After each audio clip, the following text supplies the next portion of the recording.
अस्सलाम वालेकुम नाज़रीन। क्या अना आसिफ का बयान गलत था? अस्सलाम वालेकुम नाज़रीन।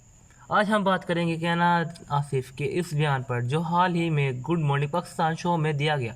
नमाज और डिप्रेशन जैसे हसास मौज़ूआत पर बात करते हैं हुए उनके अल्फाज ने सोशल मीडिया पर तूफ़ान बर्पा कर दिया। लेकिन सवाल ये है, क्या वो वाकई गलत थी या हमने बात को गलत अंदाज में लिया? आए मुकम्मल सच जानते हैं सिर्फ इस वीडियो में। बयान क्या था?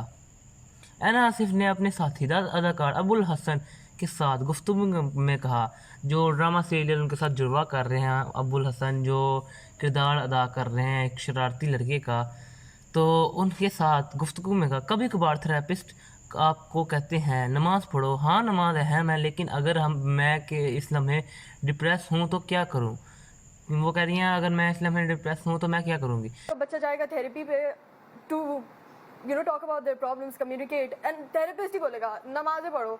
ऑब्वियसली नमाज पढ़नी चाहिए, but what can I do when I'm in that moment? Connected to that. Yeah, like, बोलता हूँ ये बात ज़हनी सेहत के तनाज़ुर में कही गई, जहाँ वो ये समझाना चाह रही थी कि सिर्फ नमाज कहना काफ़ी नहीं, बल्कि प्रोफेशनल मदद भी ज़रूरी है। अब आवाम का इस पर क्या रद्द-ए-अमल था? इस बयान पर आवाम का रद्द-ए-अमल बहुत सख्त था। कुछ लोगों ने कहा कि अना सिर्फ नमाज की अहमियत को कम करके पेश किया है। कुछ ने कुरान की आयत सुनाई, हर मुश्किल में नमाज से मदद लो। दूसरी जानिब कुछ नौजवानों ने अना आसिफ की बात को दुरुस्त करार दिया और कहा कि आज के दौर में ज़हनी बीमारी को संजीदा लेना भी अहम है। क्या वाकई ये गलती थी? क्या उनसे की वाकई गलती हुई? यहाँ सवाल पैदा होता है, क्या अना आसिफ को ऐसा कहना चाहिए था? याद रखिए, अना आसिफ भी नो उम्र है, यानी उनकी उम्र तकरीबन 15 से 17 साल है।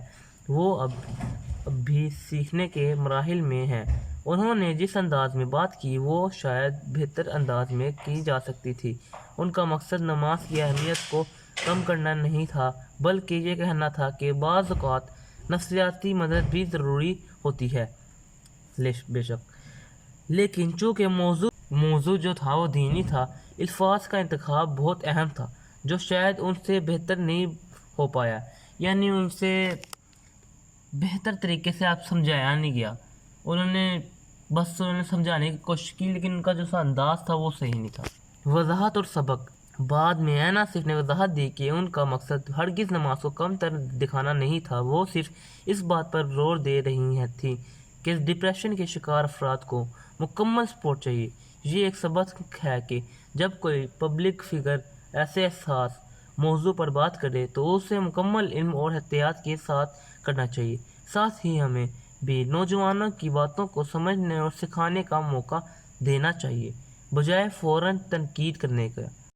अच्छा, इसका अगर पैगाम और नतीजा जानिए हम तो नमाज यकीनन एक रूहानी सुकून का ज़रिया है, लेकिन इसके साथ साथ अल्लाह ताला ने हमें अक्ल दी है और माहिरीन से मदद लेना भी दीन के ख़िलाफ़ नहीं।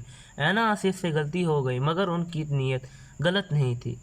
आए हम सब मिलकर सीखें, समझें और एक बेहतर मुतवाज़िन मुआशरा बनाएं।